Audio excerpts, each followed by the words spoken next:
Greetings, everyone. Gleekon here again with another episode of Lore of Warcraft. We are in the middle of 7 years before the Dark Portal, so stay a while and listen as we continue the pending battle between the Draenei and the Orcs. In the last episode, Velen had basically said, okay, look, we're not going to go on the offensive against the Orcs, but we are going to defend ourselves and shore up our defenses. And they got the Vindicators in charge of that, and they have the Engineer Corps building up defenses. All right, so this episode's called The Benefactor. Ner'zhul watched the war against the Draenei unfold with growing apprehension. He had followed Rulkan's advice, but what good had come of it thus far? The Orcs were devolving into a bloodthirsty people. Of even greater concern was the state of the elements. After the attacks on the Draenei began, the world's elemental spirits had gone completely silent. Kil'jaeden sensed Ner'zhul's anxiety, and he acted to retain his hold on the shaman. One night, the false visage of Rulkan again graced Ner'zhul's dreams. The spirit told the shaman of powerful beings who could help the Orcs triumph over the Draenei and bring balance to the world. Ner'zhul urged Rulkan to call on these potential allies. The next night, one of these beings made contact. Kil'jaeden appeared to Ner'zhul in the form of a radiant elemental entity. He told Ner'zhul to push the Horde to victory before the Draenei could muster a defense.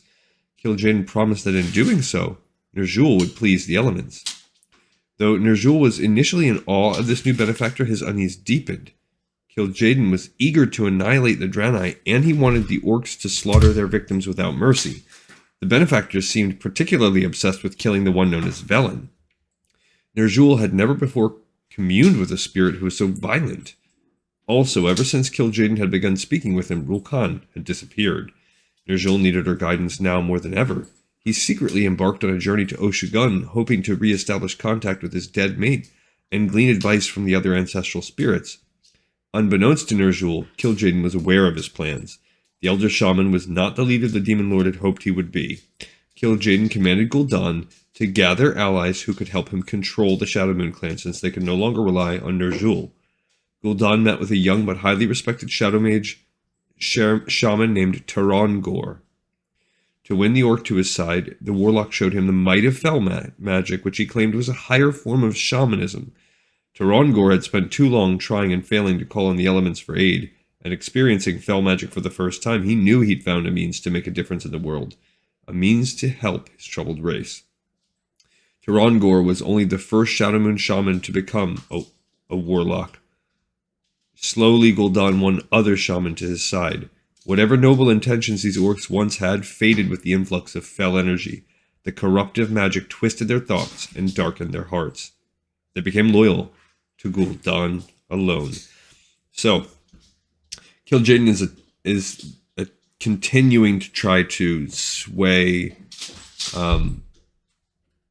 Ner'zhul and have him drive the Orcs. He's trying to push him, but he overextends it, overplays his hand a little bit, pushes a little too hard. He tries to make himself seem like this demigod, almost like, hey, open the door and invite the Burning Legion in to help us and we'll help you.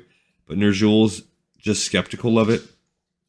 And so Kil'jaeden's like, he's ready to push him out of the picture. Meanwhile, Guldan is slowly converting the shaman into warlocks. The Shadowmoon shaman are becoming warlocks. All right, this episode's in the pipe 5x5. I'll catch everyone on the next episode of Lore of Warcraft. Thank you so much for listening.